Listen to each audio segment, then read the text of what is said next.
talked a lot about focus as something that allows us to place our attention on a certain subject. It's also important to know that focus allows us to deepen our attention. This happens because focus allows us to more deeply investigate what we're paying attention to. When we keep our attention on something, that thing immediately becomes more clear to us. Just because we're paying attention to it, it's more clear. And as something becomes more and more clear, it becomes more interesting. And as something becomes more interesting, it's easier to focus on it, which means that it becomes more clear. So it becomes more interesting, which means we can focus on it. And that process, as it revolves, makes it not just easy, but almost inescapable for us to investigate what we're paying attention to. And the sense of investigation, sense of fascination, allows us to explore, to investigate, to discern in a way that's not possible if we can't keep our attention on something and explore it, investigate it, see it in new and deeper ways. As you're working with your students, it's essential to help them to apply mindfulness in their day. So during the lesson, be sure that you emphasize this aspect of focus. You're focusing on something, whatever it is, as you focus on it, investigate it. You have the power to increase the interest you have in a given subject simply by paying more attention to it. This is revolutionary for students, to be given the power to be more interested, the power to permanently overcome boredom. This is revolutionary, and it happens just by more and more deeply focusing. It's essential to mature this skill to the point when it's possible to pay attention, and then the subject begins to open up for us. We allow it to open up for us. We see it more clearly. We have to show this to the students during the lesson. We also have to show it to them after the lesson. And so be sure that you are 3 times each day referring to mindfulness. See a time when a student is focusing, when they're investigating something, when they've noticed something new, and say it, celebrate it. Say it loudly. Say it emphatically. Be proud. Show how happy you are that this person is demonstrating mindfulness. That should happen twice every day. And once in every day, notice a time when you can give a suggestion. And then give that suggestion. Find that. Search for the opportunity to give a suggestion. Here is a time when it's possible to focus more deeply. If you focus more deeply, then this subject will become more interesting. When it becomes more interesting, you're going to be able to investigate it. And when you're investigating it, you're going to learn new things.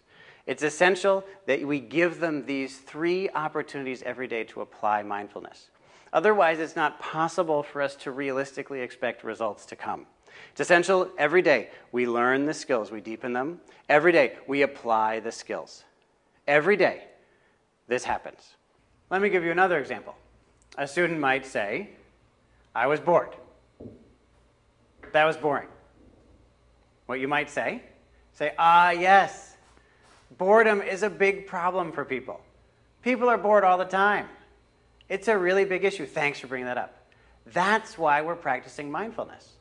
Because boredom is such a problem. We need a way to deal with it. And mindfulness is the way we deal with it. We're bored, we don't like it, and yet we don't have to make ourselves suffer more. We just relax because sometimes we do things that are boring. And then we pay attention to it, and it becomes more interesting. And you have the power to accomplish that. The easy formula is, yes, you're right. That's the first part. Second part, that's why we're practicing mindfulness. Yes, exactly. That's why we're practicing mindfulness. Maybe they say, I loved it. You say, yes, great things happen all the time that we love. That's why we're practicing mindfulness. So that we can relax and just enjoy that, and we can focus on it so it gets even better. No matter what the student says, we can always do this. You'll see me in the program asking the students questions. Please notice that whatever their answer is, I always validate it, and I always empower them. No matter what they say, I say, good job. I ask them, did you listen? Yes or no? They say no. I say, great. This is wonderful. Listening is hard. That's why we're practicing mindfulness, so that we can do that better and better as time goes on. No matter what happens, it's always a process of validation and then empowering. Each day, the software will provide some mindfulness exercises. It will choose one for you. You may do the one that the software provides, or you may choose a different one. If you want to select one of the exercises, one of the best ways to do it is to consider the circumstance with your students, and then search for something relevant in the topics that are associated with each exercise. Of all the people who I like to empower to teach, describe, show, demonstrate mindfulness, the most important is the leader of the day. The program will select a leader of the day. As the leader of the day sits in front of the class and shows how you do mindfulness, the class is engaged at a deep level. And to give power to that person, to tell them, you know about mindfulness. Why don't you tell us what the definitions are? Why don't you tell us how to apply it? Why don't you tell us about your experience? That engages the class. That brings us together as a community, and it makes it possible for each leader of the day to gain the confidence that they have mastered some aspect of the practice. Let's consider a situation in which a student is going to be taking a test. She's perhaps a little bit stressed.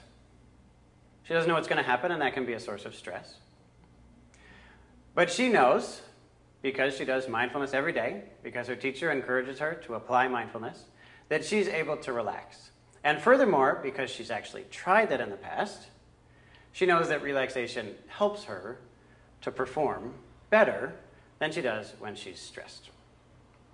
And so, because she's practiced again and again, she's not trying this for the first time. Now that there's a test that's already causing her stress, so she's going to add another task, meaning I'm going to learn how to be relaxed right now.